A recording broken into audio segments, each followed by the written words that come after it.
Now, President Hassan Rouhani has said that Iran will continue to expand its ballistic missile program. He was addressing tens of thousands of people in Tehran to mark 40 years since the Islamic Revolution. Nationwide, commemorations started on February the 1st, marking the day Ayatollah Ruhollah Khomeini returned from exile in France in 1979. Well, Iran's President Hassan Rouhani says Iran will not seek permission from anyone to continue its missile program. Today, in order to make different types of missiles, we are not getting permission from anybody, and we will not ask permission from anyone to build them. Our military power will continue, and I would like to make it clear to you, the Iranian nation, that our military power over the last 40 years, and specifically over the past 5, has been shown to the whole world and has surprised them. Well, we have a team of correspondents following developments in these Iranian celebrations. We've got Zain Basravi, who's in the holy city of Mashhad. First, let's go to Andrew Simmons, who's in the capital, Tehran. And Andrew, you're in Freedom Square, which has been the major set piece of today's events. And bad weather you had earlier, and that didn't seem to deter the thousands, if not more, people who turned out.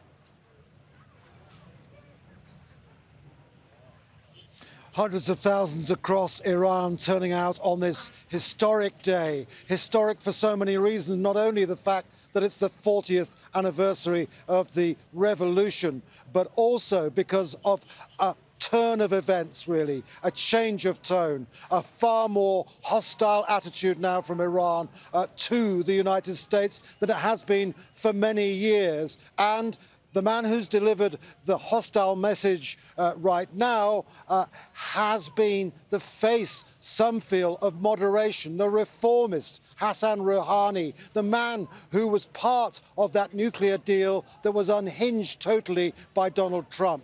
He said quite categorically that he was in no way going to stop the ballistic missile program. Far from it, it would continue and be expanded. He feels that that is the only way forward. He also described the United States as the enemy several times round, not only the United States, but other countries as well. And he talked of how his country was at war economically now. It was an economic war, and he called on people from all parts of the country to stand together in this position. Now, the nuclear deal, we know, was 2 years in the making. It was the Obama administration that sponsored the talks. 2 years of hard work that Rouhani eventually recommended to the Supreme Leader, Ayatollah Ali Khamenei, that he accept the deal. That deal was done in 2015. Then, after Trump came, it was a mainline mission to actually get rid of the deal and to reimpose sanctions that has had a massive effect on the economy here. We have a rial now that's only worth just above a third of a US dollar. It's down that much. We've got a situation now where there is real positions on the streets being taken of desperation and indeed anger. I went out to take a look at the mood throughout Tehran over a 2-day period, and this is my report.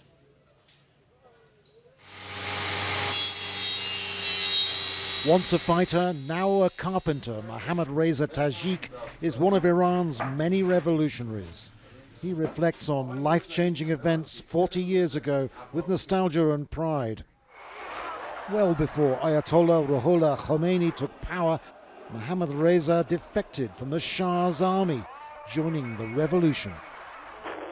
He went on to fight in the Iran-Iraq War of the 1980s.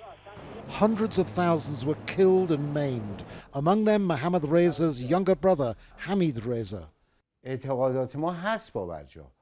Our belief in personal sacrifice for the revolution is firm. Our spiritual leader says we are the victorious ones because our enemies cannot put pressure on us militarily. They are doing it economically and culturally.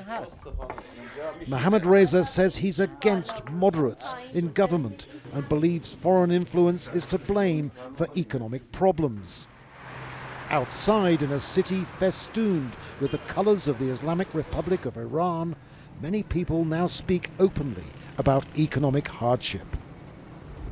At 40, taxi driver Ayatollah Rezai is as old as the revolution. He says he can't pay his bills. No matter how much I cut back on my spending, I can't make both ends meet. I'm distraught. I've got 2 children, aged 8 and 13. 4 decades since the revolution and a population of more than 80 million, and there's a bigger gap than ever between the rich and the poor. The economic situation getting worse and made much more critical by the US sanctions has led to high youth unemployment and inflation increasing by the day. That's leading to subdued anger in many parts of Iran.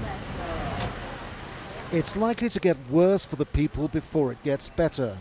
Reimposed US sanctions are now forcing more countries to stop importing oil from Iran, its main driver for growth. We spoke to some Iranians who say people have to show resilience. The issue has to be solidarity. We should all have the same goal. We should protect our revolution from being harmed. Before he finishes speaking, a bystander interrupts with her view of the revolution.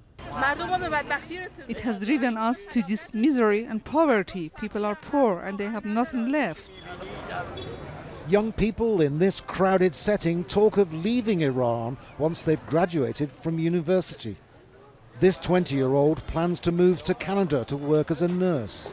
I don't see my future here. I don't think I can find a good job. Most of Iranians want to immigrate. The divide between an often stoic older generation and younger people has undoubtedly grown since Mohammad Reza and others brought down a monarchy. But he insists nothing can break the spirit of Iran's revolution. What you really sense amongst people is a loyalty to the revolution itself, not necessarily to the government. The government is being attacked by many people, but then you see here in this theocracy it's very different. The government is elected in a system that's very unusual, but it is nevertheless elected. And then, of course, you have the theocracy, you have the clerics, the real rulers of Iran, the supreme leader, Ayatollah Ali Khamenei, who has pronounced well ahead of this event on this historic day that he sees the great Satan, effectively death to America, as a message to Donald Trump, to John Bolton, the security advisor, and also to Mike Pompeo, the US Secretary of State.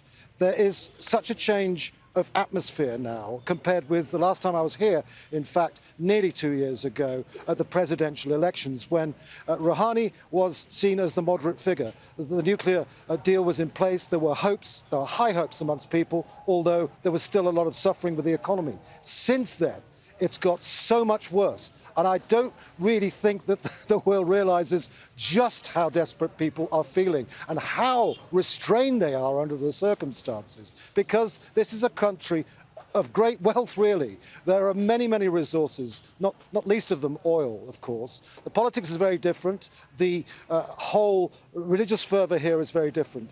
But there is now, you hear when you look at that speech from Rouhani, it is very, very different in tone. It is much more harder-edged. It's much more towards the supreme leader's thinking than it is to his original agenda, which was with the Obama administration, with Europe, and also you get there the supreme leader criticizing Europe. He says they can't be trusted. The Europeans can't be trusted, even though they're trying to come up with a deal, and they've introduced this deal, a trade deal which will enable trading goods, services in return for oil to get around the sanctions. That's incredibly unpopular with the Americans, and this whole thing will come to a head quite possibly on Wednesday in Warsaw in effectively a summit, an unusual summit that the US is denying. It's an anti-Iran summit, but as far as the leadership here is concerned, they regard this as a hostile act by foreign powers. A summit that is really, according to Iranians, the way they view it, is really being called to get the powers together to gang up on Iran. It's being completely ignored by the Iranian leadership and indeed also by Russia as well. It could backfire. It's certainly being seen by many commentators, including European diplomats, as a bad idea. Where are we now with everything? At a critical point, a very critical point in terms of the world's relationship with this massive country of more than 80 million people. That's doubled, more than doubled in size since 1979. And that revolution, when this icon, this tower behind me, which was a celebration of 2,500 years of imperial rule, the SHIA had it built for that purpose, has turned into a different symbol, one of Islamic revolution, one that will endure, according to the leadership of this country.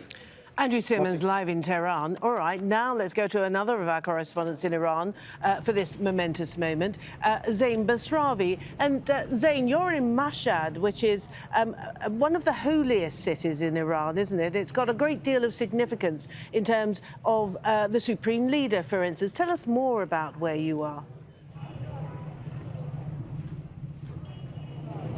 Well, here in Mashhad, one of the religious heartlands of Iran, along with the seminary city of Qom, this is really where a lot of the conservative and religious and political conservative leaders and people have their base.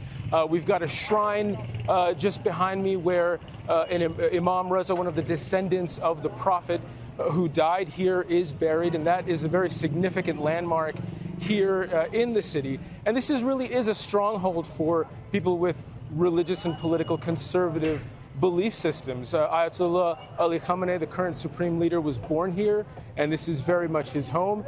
And the people here, despite the economic trouble the country has faced, despite the sort of gray areas within which people in Tehran, for instance, might start to feel disillusioned about the clerical system of government, the people that we met here at the rally today were really unflinching, unwavering in their support of the religious system of government that came into place after the 1979 revolution. And I think one of the most potent examples that we had today, we met a woman with her husband, and as they were both standing there in front of him, she told us that she loved the supreme leader more than she loved her own husband, at which point he did laugh. So perhaps that is a testament to Ayatollah Ali Khamenei's charisma, but more likely an example of how much people here support the idea of a supreme Islamic leader overseeing all institutions of the country, often at the disadvantage of elected officials in Iran. So in places like this, in Qom, in Mashhad, in other parts of the country where people are more religious, are more fervent in their belief in the Islamic system of government, the economic troubles that the country has seen is definitely something that is a concern to them, but it's not something that is at all so upsetting that it's disrupting their belief or faith in the clerical system of government that's been in place for now 4 decades. Zain Basravi, live in Mashhad. We're here in Doha. With me on set is our correspondent, Dorsa Jabari. And Dorsa, of course, you've lived and worked in Iran. You are an Iranian. Give us an idea of how young people feel. Much is made of this demographic change that 40 years has seen in Iran. Greater number of young people, many of whom are unemployed. I think that's one of the key issues at the moment, and that's one of the things the president also referred to in his speech. He said that our government is not without its share of problems. He acknowledged that. Even the supreme leader on Saturday, in a speech he delivered, he said, despite everything we've endured in Iran over the past 40 years, nothing is perfect. We realize that. And I think that's something that they are addressing now more than ever before, because they realize this generation, the main thing that they're asking for is job security, jobs to begin with. That has been one of the main issues which, under the Ahmadinejad government, began with the sanctions that was imposed on Iran. And that really, young people felt it then, and it's never really recovered from that since. So the government is now trying to address that issue. And do young people blame the current leadership, the leadership in place when this problem first became majorly identified, like Ahmadinejad, or do they blame the imposition of sanctions from outside? Most of the people I've spoken to over the past few years, they blame the outside world. They blame the West for bullying Iran. They believe that the country's security apparatus, its defense program, should not be determined by the West. They believe they have the right to develop their own programs regardless of outside influence. It is a matter of national pride and national interest. So they see the West as being the bully, and they think Iran has a right to work on its own programs despite the pressure from the outside. So despite the hardships, the economic hardships, the prospects, the lack of prospects, I should say, in Iran, has that shaken the fundamental faith, if you like, of many young people in this clerical system of government? I think if the certain groups are raised in a very religious environment in the country, and you have to remember Iran has always been quite a religious country. Even during the SHIA, that was one of the issues and one of the leading reasons that led to this revolution. The religious factor has always been present in the culture, and to ignore that, I think, will be an issue. So it depends really which sector you speak to, but that will always be present, I think, in this culture. Dolsa Jabari, thank you.